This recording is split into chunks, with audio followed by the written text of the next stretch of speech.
Led by Joseph Gordon-Levitt shortly after his return to acting, Brik centers on Brennan Fry, a Southern Californian high schooler who deftly walks apart from the various cliques and administration. However, Brennan's isolation suddenly becomes disrupted when his ex-girlfriend, Emily, leaves a note in his locker asking to have a covert conversation with him, in which he discovers she's fallen in with a group of local criminals, headed by the Pin. When Emily goes missing shortly thereafter, Brennan takes to investigating the dark corners of his town, which prove far more dangerous than they initially appear, inspired by many of Dashiell Hammett's classic detective novels, like The Maltese Falcon and The Glass Key. Johnson's efforts to translate the detective noir formula into a high school setting is surprisingly effective.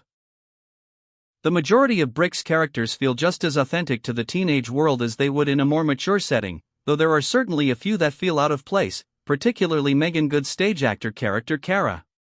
She's certainly an intriguing figure to watch, but some of her actions and dialogue don't quite mesh with its setting. The driving heart of the plot of a missing person and a tainted drug stash similarly finds itself just on the verge of believability.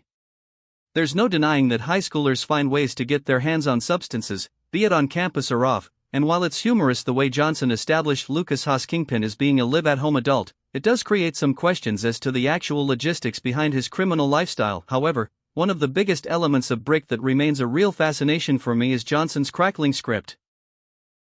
It almost feels as though it was pulled directly from the hard-boiled detective novels of the 30s and 40s. There are times when the dialogue can feel a bit dense and tough to connect with, but in a way, that's not only a welcome tribute to said genre, but is also an invitation to revisit the film multiple times in an effort to properly interpret what's being said and how the plot plays out. As with many iconic filmmakers, Johnson started from humble beginnings with Brik, having assembled a budget just shy of $500,000 with the help of his family and a few others, and filming entirely in his hometown of San Clemente. What's more impressive is that this actually proved a benefit. Johnson had an intimate knowledge of the area to not only choose several great locations for the film, but do so in a way that makes the movie often feel bigger than its budget implies.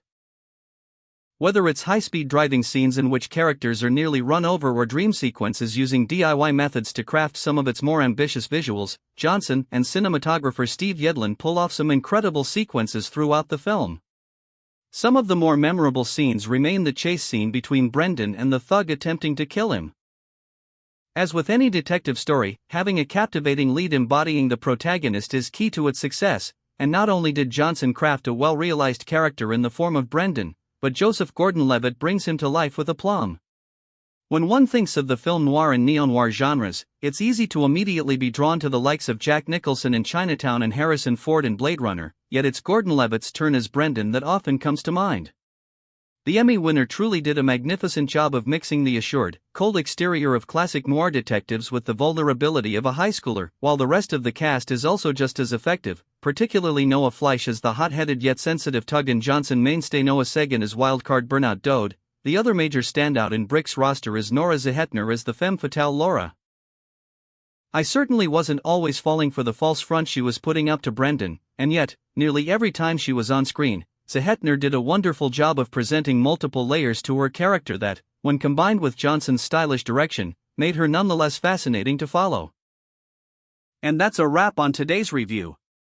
Whether you loved the film or felt it missed the mark, I'd love to hear your thoughts in the comments below. If you enjoyed this video, don't forget to hit that like button, subscribe for more deep dives into cinema, and ring the bell so you never miss a review. Thanks for watching, and until next time, stay curious, stay critical, and keep watching great films.